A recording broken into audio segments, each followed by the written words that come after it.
saya tadi bilang ini adalah kombinasi ada data perkiraannya, kemudian data aktualnya, kita ketemu FOH applied ya.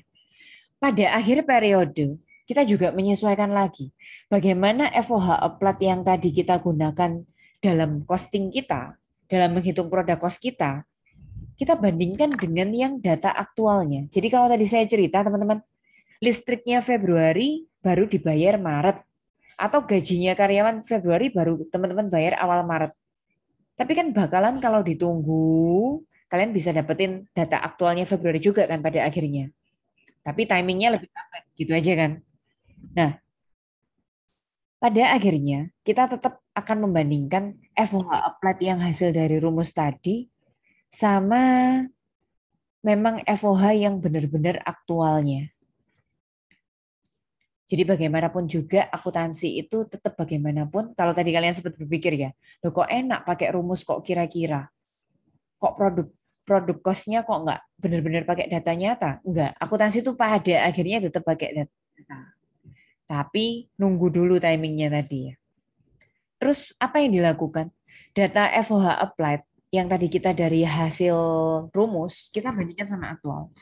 Kalau applied kita lebih besar, itu namanya over applied. Kalau applied kita lebih kecil, itu namanya under applied. Selisih applied-nya, bisa over atau under tadi, kita lihat jumlahnya. Kalau jumlahnya tidak material itu berarti angkanya bagi perusahaan tidak besar. Ukuran material atau tidak, materiality di dunia ekonomi, itu artinya material itu ada hubungan dengan pengambilan keputusan enggak? Dikatakan material, misal kalian pakai tolak ukur di perusahaan kalian tuh besarnya nilai rupiah yang bagi kalian mulai mikir-mikir untuk mau ngambil keputusan ngeluarin uang segitu itu, misal 5% dari total aset perusahaan. Jadi perusahaan dengan aset yang jumlahnya lebih miliaran, dengan perusahaan yang asetnya ratusan juta, tentu saja beda ya nilai 5%-nya. Biasanya batasannya itu kurang lebih seperti itu. Jadi kalau bagi perusahaan uang 5 juta itu kecil. Lihat dulu perusahaannya siapa. Nah, biasanya ukurannya 5% dari aset itu, 5 juta itu seberapa sih? Kalau bagi perusahaan kalian, 5 juta itu kecil kok. Nggak mikir saya, kalau mau ada pengeluaran 5 juta, nggak usah pakai otorisasi bertingkat-tingkat, nggak apa-apa. Nah, itu namanya tidak material. Selisihnya dibebankan ke COGS atau harga pokok penjualan. Kalau selisih 5 juta itu bagi suatu perusahaan itu mungkin perusahaannya ukurannya kecil. Jadi 5 juta aja sudah dirasa besar. Kalau mau ngeluarin pengeluaran 5 juta harus lewat otorisasi ini, bahkan sampai ownernya. Nah, itu namanya jumlahnya material. Dipertimbangkan kalau mau ngambil keputusan. Nanti pembebanan selisih overhead-nya ketiga ini ya. WIP, finish good, sama COGS. Ini contohnya teman-teman. Dari jurnal-jurnal yang tadi kita buat di contoh-contoh sebelumnya, yang ada hubungannya sama biaya overhead aktual, itu poin C, F, G, H, I. Kalau di jumlah, biaya overhead aktualnya 164.500.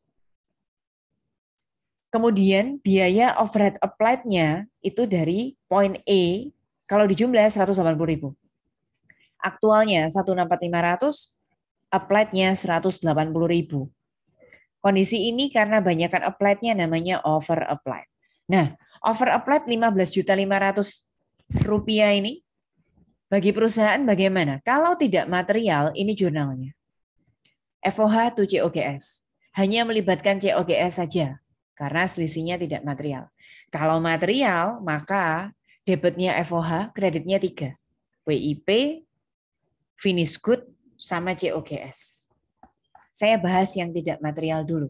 Kalau tidak material, berarti 15.500.000-nya semua itu dimasukkan ke COGS saja. Kalau teman-teman ada yang tanya kenapa jurnalnya begini, gampang-gampangannya lihat begini ya. FOH-nya 164.500 debit, 180 kredit, lebih banyak yang kredit. Oh, yang kurang di debit, maka kalian buat jurnal FOH di debit, lawannya COGS. Berarti kalau dapat soal yang under applied, jurnalnya tinggal dibalik. COGS to factory overhead. Kalau selisihnya material, 15.500.000 itu tadi jangan diserap sama COGS semua, tapi bagi-bagi ke WIP, finish good, sama COGS. Membaginya berdasarkan apa? Berdasarkan proporsi jumlah saldo akhirnya WIP, persediaan barang jadi, COGS hari itu tuh berapa. Contoh, persediaan barang jadinya 0, Pekerjaan dalam prosesnya 212 juta, harga pokok penjualannya 435 jutaan. Kita total semua, proporsinya 0, ini 33%, dapat dari 212 bagi total, 67% dapat dari 435, sekian bagi total 647 sekian. Tentu saja, yang saldonya lebih besar akan menyerap lebih banyak ya. Contoh, ini 0 kali 15.500 ya 0. Untuk harga pokok penjualan tadi, 67% kali 15.500. Kalau yang WIP tadi 33% kali 15.500. Jadi 15.500-nya tidak diserap harga pokok penjualan sendirian, ada WIP sama ada finished good.